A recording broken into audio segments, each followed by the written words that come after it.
Mga kababayan, habang abala tayo sa pag-aabang ng pagdating ng mga Abukuma-class warships mula Japan, may isang balitang maaaring ikagulat ng marami.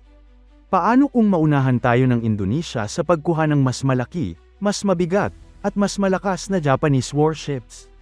Oo, tama ang narinig ninyo. Ang Indonesia ay nagpahayag na ng kanilang interes na makatanggap ng Asagiri-class destroyers mula sa Japan.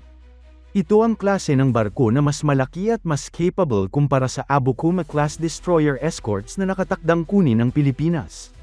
Pero ang tanong ng marami, kung interesado rin pala ang Philippine Navy sa Asagiri-class, bakit hindi ito ginagawang priority? Sayang ba ang oportunidad? O may mas malalim na dahilan kung bakit mas pinili ng Pilipinas na mag-focus muna sa ibang mga barko? Yan ang ating tatalakayin sa video na ito.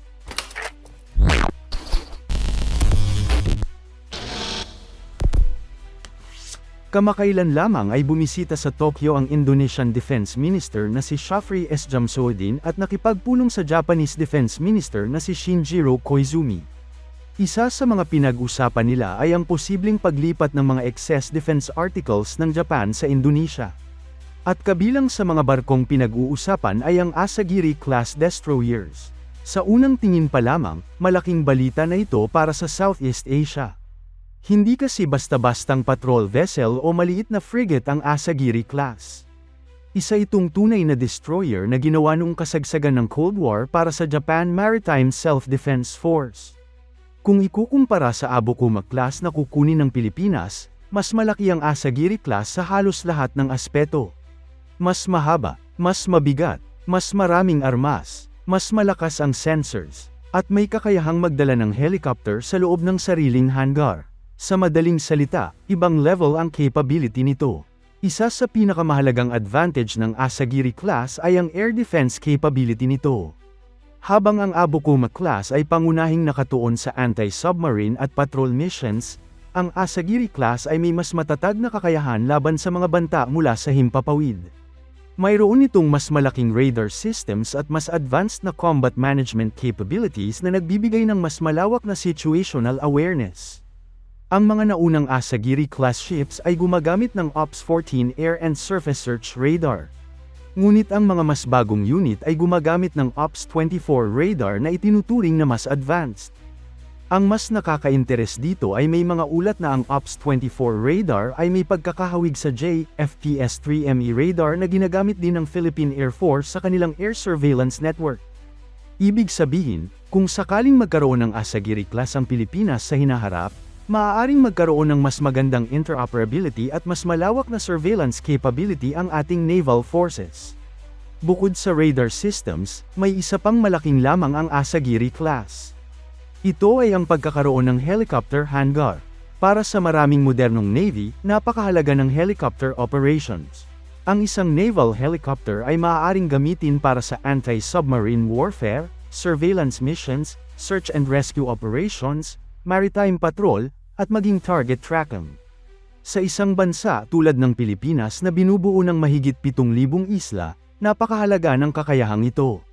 Mas mabilis makakapag-monitor ng malawak na karagatan, mas mabilis makakatugon sa mga emergency, at mas magiging epektibo ang maritime domain awareness.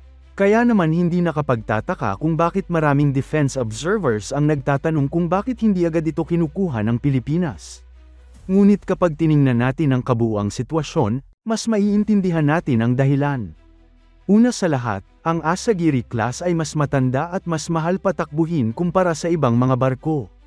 Bagamat capable pa rin ang mga ito, hindi may kakaila na ang mga barkong ito ay ilang dekada nang nagsisilbi sa Japanese fleet. At dahil destroyer ang kanilang classification, mas malaki rin ang kanilang operational requirements. Mas maraming crew, mas malaking maintenance budget, mas mataas na fuel consumption, at mas komplikadong logistics support. Isa sa pinakamalaking hamon ay ang propulsion system nito.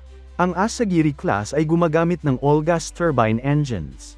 Bagamat mabilis at makapangyarihan ang ganitong setup, kilala rin ito sa pagiging magastos sa operasyon.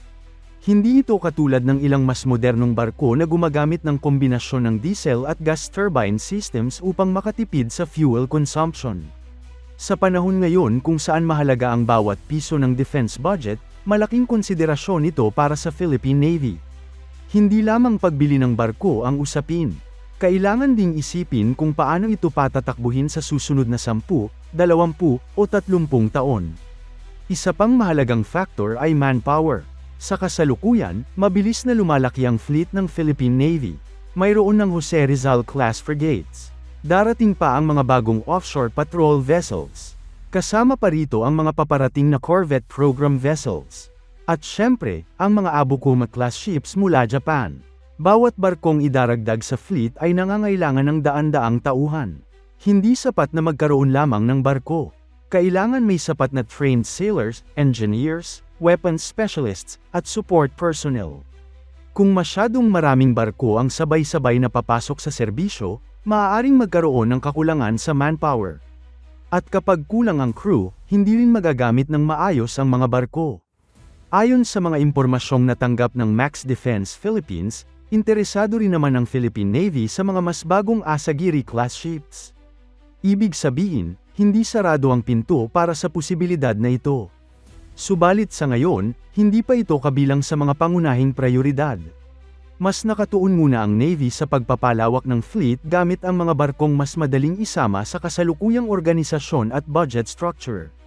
May isa pang dahilan kung bakit maaaring hindi nagmamadali ang Pilipinas. Ayon sa ilang defense sources, tinitingnan din ng Philippine Navy ang posibilidad ng pagkuha ng mas bagong mga barko sa hinaharap. Sa madaling salita, maaaring iniisip ng Navy kung sulit bang mag-invest sa isang lumang destroyer kung may pagkakataong makakuha ng mas bagong platform sa mga susunod na taon. Ito ay bahagi ng mas malawak na modernization strategy. Hindi lamang dami ng barko ang mahalaga. Mas mahalaga kung gaano kahusay at katagal magagamit ang mga ito. Samantala, para sa Indonesia, maaaring iba ang kanilang sitwasyon. Mas malaki ang kanilang defense budget. Mas malaki rin ang kanilang Navy. At may mas malawak silang karanasan sa pagpapatakbo ng iba't ibang klase ng malalaking surface combatants. Dahil dito, maaaring mas madali para sa kanila na tanggapin at i-integrate ang Asagiri-class destroyers sa kanilang fleet. Kung sakaling matuloy ang transfer, malaking dagdag ito sa naval capability ng Indonesia.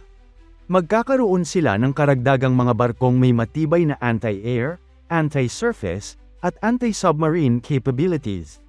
At syempre, mas lalaki pa ang kanilang presensya sa mga strategic maritime areas ng Southeast Asia. Ngunit hindi ibig sabihin na napag-iiwanan na ang Pilipinas.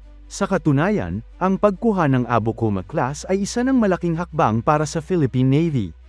Ang mga barkong ito ay magbibigay ng karagdagang kakayahan sa anti-submarine warfare, maritime patrol, at fleet operations. Kasabay nito, nagpapatuloy rin ang iba't ibang modernization projects ng Armed Forces of the Philippines. Kaya ang tunay na tanong ay hindi kung mauunahan ba tayo ng Indonesia sa Asagiri class. Ang mas mahalagang tanong ay kung alin ang mas makabubuti para sa pangmatagalang plano ng Philippine Navy. Mas maraming lumang destroyers ba? O mas kaunting barko ngunit mas moderno at mas sustainable ang operasyon? Sa huli, ang modernization ay hindi karera kung sino ang unang makakuha ng isang partikular na barko. Ito ay proseso ng maingat na pagpaplano upang matiyak na ang bawat pondong gagastusin ay magbibigay ng pinakamalaking benepisyo para sa pambansang seguridad. At habang pinagmamasdan natin ang mga galaw ng Indonesia at Japan tungkol sa Asagiri-class destroyers, isang bagay ang malinaw. Interesado man ang Philippine Navy sa mga barkong ito, mas pinipili muna nitong unahin ang mga programang mas akma sa kasalukuyang kakayahan, budget, at pangmatagalang direksyon ng modernisasyon. Ngayon, kayo naman ang aming tatanungin. Kung kayo ang papipiliin, dapat bang subukan ng Pilipinas na kunin din ang Asagiri-class destroyers mula Japan? O tama lamang na mag-focus muna tayo sa mas bagong mga barko at sa kasalukuyang modernization priorities ng Philippine Navy? I-share ang inyong opinion sa comment section at huwag kalimutang mag-like, mag-subscribe, at i-click ang notification bell para sa mas marami pang defense updates tungkol sa Armed Forces of the Philippines, Philippine Navy, at mga pinakabagong military development sa Indo-Pacific region.